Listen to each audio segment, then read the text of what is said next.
On en a fait des blagues dans les cabines téléphoniques. C'était une autre époque. Ces Oui. belles cabines ont quasiment toutes disparu, mais d'où viennent les cabines téléphoniques? David Castello-Lopez, c'est vous qui allez percer le mystère. Il y a quelque temps, je vous ai parlé de l'invention du téléphone portable et à cette occasion, je vous avais décrit cette sensation oubliée depuis de ce que c'était que de rater l'appel de votre petite amie sur un téléphone fixe et de devoir attendre que la petite amie rappelle quelquefois 24 heures plus tard. Eh bien là, c'est un petit peu l'épisode 2. C'est le folklore de la cabine téléphonique pour les gens amoureux à distance dans les années 90. En juillet 1998, je suis parti 3 semaines en Norvège et ma mère, elle avait eu la mauvaise idée de me donner un code spécial qui permettait de passer des appels depuis n'importe quelle cabine. En PCV. Exactement, et que l'appel soit débité directement sur son compte en banque à elle. Et il se passait la chose suivante, je scrutais en permanence les coins de rue et les stations de service pour trouver des cabines pour appeler ma petite amie. J'en trouvais généralement une, et puis j'appelais ma petite amie pendant 45 minutes tous les jours. Je m'engueulais avec elle parce que j'étais chiant et qu'elle manquait de générosité. Et ensuite, j'étais triste, alors j'appelais mon meilleur ami de l'époque pour qu'il me console pendant 45 minutes aussi. Tout ça à 2 francs la minute. Résultat, quand je suis rentré à Paris, ma mère avait reçu une facture de 4500 francs de téléphone. Ça fait 900 euros d'aujourd'hui quand même.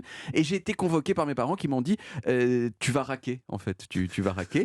Et j'ai dû payer, mais que le tiers quand même. Ils ont été gentils. Pour l'anecdote, il faut croire qu'être le confident d'un Portugais dépressif, ça ouvre des portes. Puisque le meilleur ami qui m'écoutait me plaindre au téléphone, aujourd'hui, il est secrétaire d'État. Voilà. Oui, ça aide un petit peu. C'est Oui. le secrétaire d'État que nous avons en commun? Exactement. Exactement. C'est lui. On embrasse C'est Clément lui. Beaune. On embrasse Clément secrétaire Beaune, d'État, exactement. effectivement. Mais il reste que j'ai gardé pour les cabines téléphoniques une tendresse que j'ai eu envie de convertir en chronique pour Europe 1. Et j'ai donc cherché pour vous les origines des cabines téléphoniques. Alors, le premier coup de téléphone du monde, il date de 1876, mais pendant un bon moment, le téléphone, c'était que pour les riches, surtout parce que vous étiez souvent obligé de payer un abonnement mensuel. Vous ne pouviez pas juste passer un coup de téléphone comme ça. Et puis, en 1888, il y a un inventeur américain qui s'appelait William Gray, qui était à Hartford, dans le Connecticut. Sa femme était malade et il a voulu appeler un médecin, sauf qu'il n'avait pas de téléphone et il s'est dit, ce serait quand même cool s'il pouvait y avoir des endroits où on puisse téléphoner dans les lieux publics. Alors ça existait un petit peu, ces endroits-là déjà, mais c'était des endroits avec un employé auquel vous donniez de l'argent et qui vous laissait téléphoner un peu comme dans les taxiphones aujourd'hui. Et si l'employé était pas là, c'était mort. Mais ce que William Gray il a fait, c'est qu'il a inventé un téléphone public dans lequel on mettait des pièces. Et le truc rigolo, c'est que c'était un système qui reposait sur la confiance. Parce que les gens payaient non pas avant, mais après avoir passé le coup de téléphone. Et selon un système assez étonnant d'ailleurs, à l'époque, quand vous passiez un coup de téléphone, il fallait parler à un opérateur. Et là, à la fin de la conversation, cet opérateur qui vous entendait, il vous disait combien il fallait que vous payiez. Et vous glissiez des pièces dans une fente dans la machine.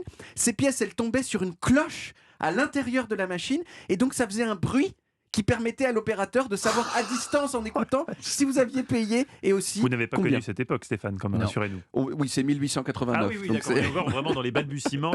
Exactement. Alors, au tournant du siècle, il y a eu des nouvelles machines dans lesquelles on payait à l'avance.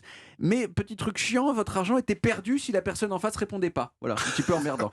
Et c'est qu'en 1909 que la cabine, telle qu'on l'a connue, est née, c'est-à-dire une cabine qui vous redonne votre argent si l'appel ne passe pas. Alors ensuite, la grosse innovation à partir de là, elle est venue 70 ans plus tard. C'est les cartes de téléphone à puce oui. prépayée que certaines personnes collectionnaient. Ça a permis de réduire le problème du vandalisme dans les cabines, puisqu'il n'y avait plus de pièces dedans. Vous vous souvenez des deux types de cartes qu'il y avait? C'était quoi? Avec Il y la- avait, il y avait selon les tarifs, Oui, selon le- c'était selon le nombre d'unités qu'il y avait à l'intérieur. Exactement. 30 ou 40 non C'était 50 et 120. 120. 50 unités et 120 unités. Vous avez oublié tout ça. J'ai voilà. oublié, pourtant je les ai Oublié. collectionnés. Moi, Ben comme un oui, con. voilà. Ouais. Et Ouais. puis, à Mais partir... c'était des supports publicitaires. Exactement. Bah oui, bien sûr. Et à partir de la fin des années 90, c'est la lente agonie Ah de oui, la c'est cabine. triste, c'est Des triste. cabines téléphoniques, il y en avait 250 000 en France en 97. Il n'y en avait plus que 46 000 en 2015. Et vous savez qui c'est qui leur a donné le coup de grâce? C'est Emmanuel Macron, votre Oh non, ami Stéphane. Stéphane, appelez-le tout de suite. Puisque la Appelez-le. loi Macron de 2015, c'est elle qui a supprimé le service universel d'Orange, qui obligeait Orange à maintenir des cabines téléphoniques en France pour garantir un accès au téléphone sur tout le territoire. Et là, dégringolade totale. À Paris, la dernière cabine, elle a été démontée en juin 2017. Elle était rue Ordener. Tout le monde s'en est foutu complètement, même pas un truc dans les journaux. Et aux dernières nouvelles, qui commencent à dater un petit peu, il restait plus qu'une centaine de cabines en état de marche en France, Ah, mais qui, quand même. en tout et pour tout, ne sont utilisées que quelques secondes par mois. Et si je suis honnête, je sais même pas comment on fait pour les utiliser. Parce qu'on peut plus acheter de carte de Ouais, Comment téléphone. on fait alors? Alors, peut-être que les gens, ils font comme moi, j'ai fait en Norvège en 98, c'est-à-dire ils utilisent le numéro spécial de leur maman. Je ne sais pas. Le numéro spécial de votre maman, c'était une chronique informative et très émouvante aujourd'hui qui nous a renvoyé.